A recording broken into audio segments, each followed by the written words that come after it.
사도 베드로는 성령의 감동을 받아 유대인 가운데서 그리스도를 믿게 된 사람들에게 다시 한 번 편지를 써서 이 두 번째 서신을 소개로 시작합니다. 그의 이전 편지 서문에서 그러나 서론의 세 부분 모두에 주목해야 할 몇 가지 추가 사항이나 변경 사항이 있습니다. 우리는 여기에서 베드로뿐만 아니라 시몬이라는 이름으로 서신을 쓴 사람에 대한 설명과 사도라는 칭호와 함께 종의 칭호를 가지고 있습니다. 베드로는 두 서신서 모두에서 가장 자주 사용되는 이름인 것 같고 그가 가장 기뻐하는 이름인 것 같습니다.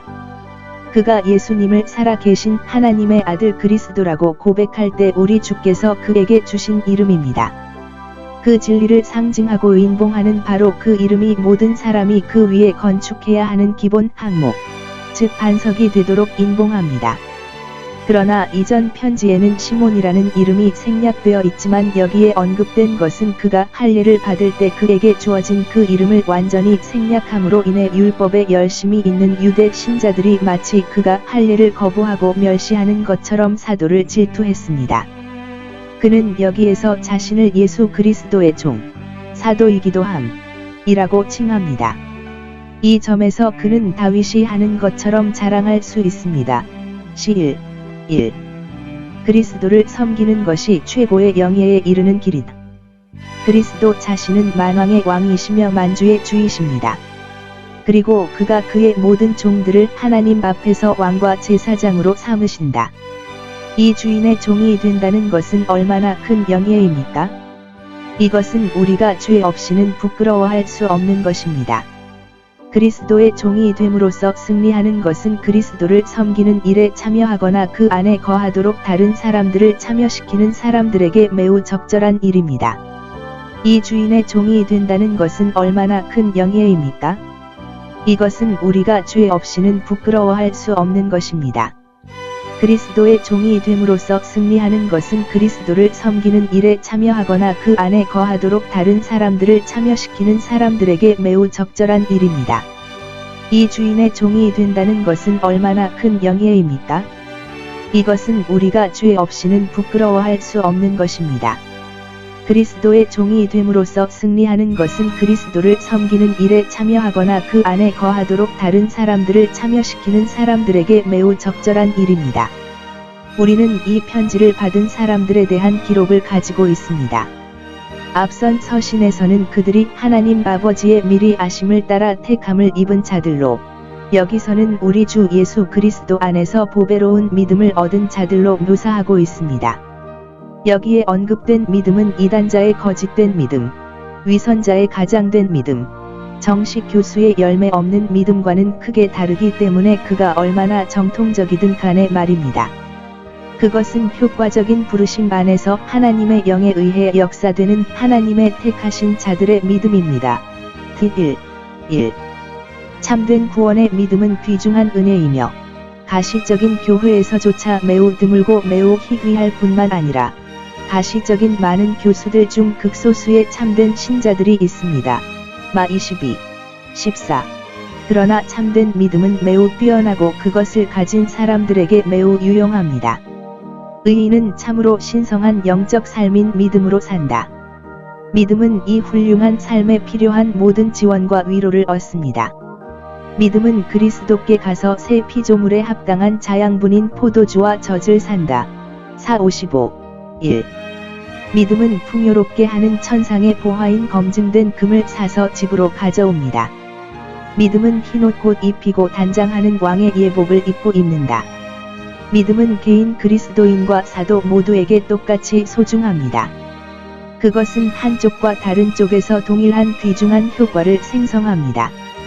믿음은 강한 신자와 마찬가지로 약한 신자를 그리스도와 연합시키고 다른 사람의 마음과 마찬가지로 한 사람의 마음을 깨끗이 합니다. 모든 신실한 신자는 그의 믿음으로 말미암아 하나님 앞에서 의롭다 하심을 얻었나니 곧 모든 죄로부터라. 행 13시 39분. 믿음이 누구에게 있든지 간에 똑같은 귀한 구주를 붙잡고 똑같은 귀한 약속을 적용합니다. 이 귀한 믿음은 하나님께로부터 난 것입니다. 믿음은 예수 그리스도를 죽은 자 가운데서 살리신 성령으로 말미암아 역사하시는 하나님의 선물입니다. 믿음의 귀함과 그것을 얻는 것은 그리스도의 의로 말미암는다. 그리스도의 만족스러운 공로적인 의와 순종은 믿음의 모든 가치와 귀중함을 부여합니다. 그러한 사람의 의는 믿음으로 그것을 받는 사람들에게 무한한 가치가 있을 수밖에 없습니다. 왜냐하면 이 예수 그리스도는 하나님이시니 참으로 원문에 있는 그대로 우리의 하나님이시기 때문입니다. 그분은 참으로 이 의를 이루신 무한한 존재이신 하나님이십니다. 그러므로 그것은 무한한 가치가 있어야 합니다. 그분은 믿는 자들의 구원자이심으로 이 공로로운 순종을 베푸셨습니다. 우리는 그들에 대한 하나님의 은총의 증가와 증가, 그들 안에서 은혜의 역사의 발전과 성장, 그리고 하나님과 그들 자신의 양심의 평화가 있기를 바라는 사도적 축도를 가지고 있습니다.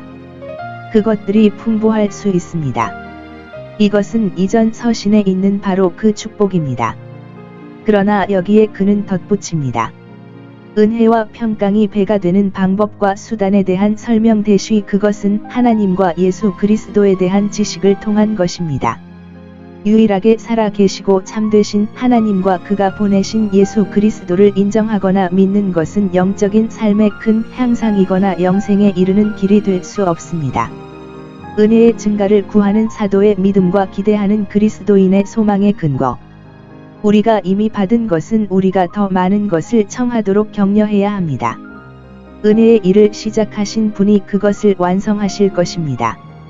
모든 영적 축복의 근원은 예수 그리스도의 신성한 능력입니다. 예수 그리스도는 사람이면서 동시에 하나님이 아니시라면 중보자의 모든 직분을 수행하실 수 없습니다.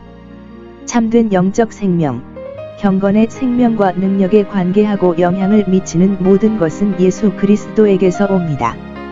모든 충만이 그 안에 거하고 또 우리가 은혜 위에 은혜를 받나니 요한시 16분 곧 은혜와 평강을 보존하고 향상시키며 온전케 하는 데 필요한 모든 것을 그에게서 받으나니 주석가들은 이 구절에서 경건과 생명으로 불립니다. 하나님에 대한 지식 그리고 그에 대한 믿음은 모든 영적 지원과 위로가 우리에게 전달되는 통로입니다. 그러나 우리는 하나님을 우리의 유효한 부르심의 창시자로 인정하고 인정해야 합니다. 여기에서 주목하십시오. 사람을 부르거나 회심시키는 하나님의 의도는 사람들이 이해하는 바와 같이 그들을 영광과 미덕, 즉 평화와 은혜로 인도하는 것입니다. 그러나 많은 사람들은 영광과 미덕에 의한 주변 번역을 선호합니다.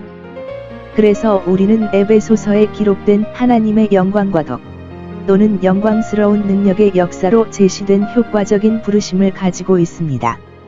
죄인을 회심시키는 것은 하나님의 능력의 영광입니다. 이것은 그의 성소에서 보고 경험하는 하나님의 능력과 영광입니다. 시 63. 2.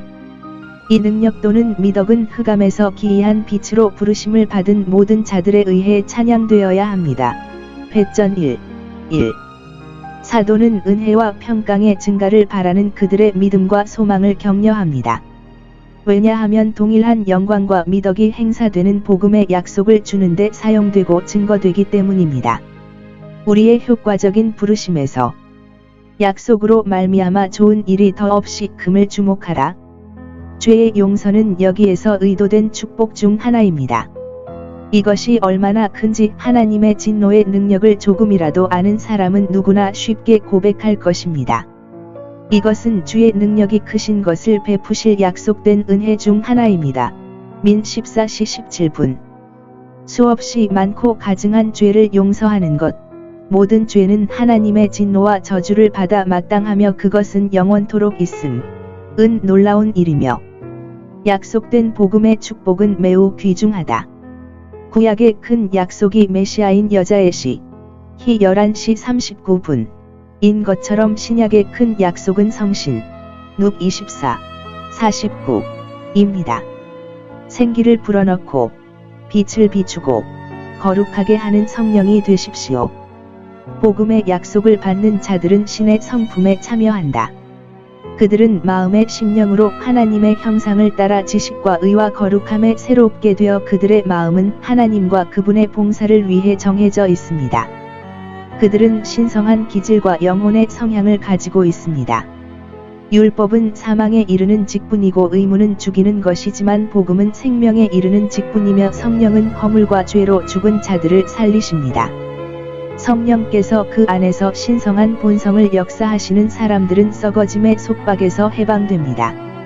은혜의 성령으로 말미암아 심령이 새롭게 되어 하나님의 자녀의 자유로 옮기느니라. 부패가 지배하는 세상이기 때문입니다.